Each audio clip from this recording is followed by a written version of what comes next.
السلام علیکم دوستوں، لائٹ ٹیوب میں آپ سب کو خوش آمدید کہتے ہیں اور امید کرتے ہیں کہ آپ سب خیریت سے ہوں گے۔ دوستوں، ہم یہ بچپن سے سنتے آ رہے ہیں کہ چائنیز ہر چیز کو کھا جاتے ہیں۔ کائنات میں جو بھی چیز موجود ہے وہ اس کو اپنا کھانا بنا لیتے ہیں۔ ان کا امیون سسٹم ہی شاید ہم سے الگ ہے۔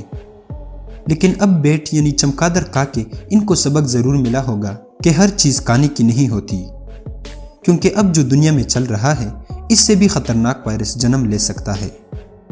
دوستوں، آج ہم آپ کو چائنا میں کھائے جانے والی چیزوں کے بارے میں بتائیں گے، مگر اس سے پہلے کہ ہم ویڈیو میں مزید آگے بڑھیں، ہم آپ سے گزارش کرتے ہیں کہ ہمارے چینل لائٹ ٹیوب کو سبسکرائب کریں اور بیل آئیکن کو پریس کریں تاکہ ہماری نئی آنے والی ہر ویڈیو آپ کو بروقت پہنچ سکے۔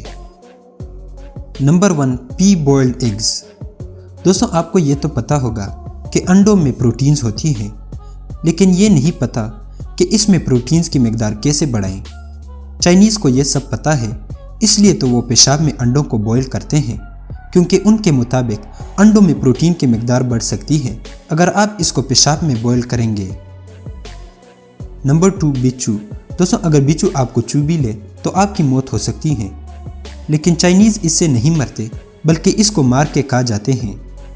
یہ بچھو کا زہر بھی نہیں نکالتے، کیونکہ ان کے مطابق جب اس کو گرم آئل میں فرائی کیا جاتا ہے تو اس کے زہر کا اثر ختم ہو جاتا ہے اور اس کے بعد وہ اس کو کھا جاتے ہیں۔ Number 3، crocodile. جی ہاں دوستو، کروکوڈائل جس کو ہم مگرمچھ بھی کہتے ہیں۔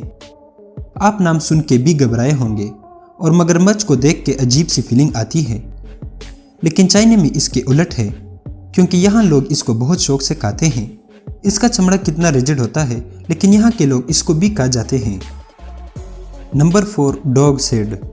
دوستوں، نام سن کے آپ حیران تو ہوئے ہوں گے، لیکن اس سے زیادہ حیران کن بات یہ ہے کہ یہ زندہ کتے سے اس کا چمڑا نکالتے ہیں، پھر گرم پانی میں اس کو بوائل کرتے ہیں۔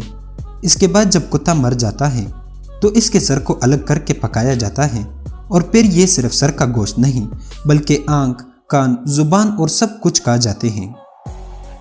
Number 5، panda T.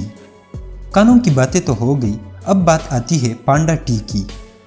تو دوستوں، جیسے ہمارے ہاں گرین ٹی، بلیک ٹی کو لوگ پیتے ہیں، تو چائنا میں ایک اور چائے کی قسم ہے جس کو پانڈا ٹی کہتے ہیں، اور یہ کسی پودے کے پتوں سے نہیں بلکہ پانڈا کے ویسٹ سے بنائے جاتے ہیں۔ جی ہاں دوستوں، کیونکہ ان کا ماننا ہے کہ اس سے انسان میں موجود کینسر سیلز ختم ہوتے ہیں اور اس سے ہم بہت فٹ اینڈ ہیلتھی بن جاتے ہیں۔ لیکن دوستوں، آخر میں ہم آپ کو وارننگ بھی دیں کہ ان چیزوں کو آپ گھر میں ٹرائی نہ کریں، کیونکہ یہ آپ کا آخری کھانا بن سکتا ہے۔ تو دوستوں، یہ تھی ہماری آج کی ویڈیو۔ امید کرتے ہیں کہ آج کی ویڈیو اچھی لگی ہوگی۔ اگر ویڈیو پسند آئی ہو تو اسے لائک کریں، دوستوں کے ساتھ شیئر کریں اور ہمارے چینل لائٹ ٹیوب کو ضرور سبسکرائب کریں۔ اللہ حافظ۔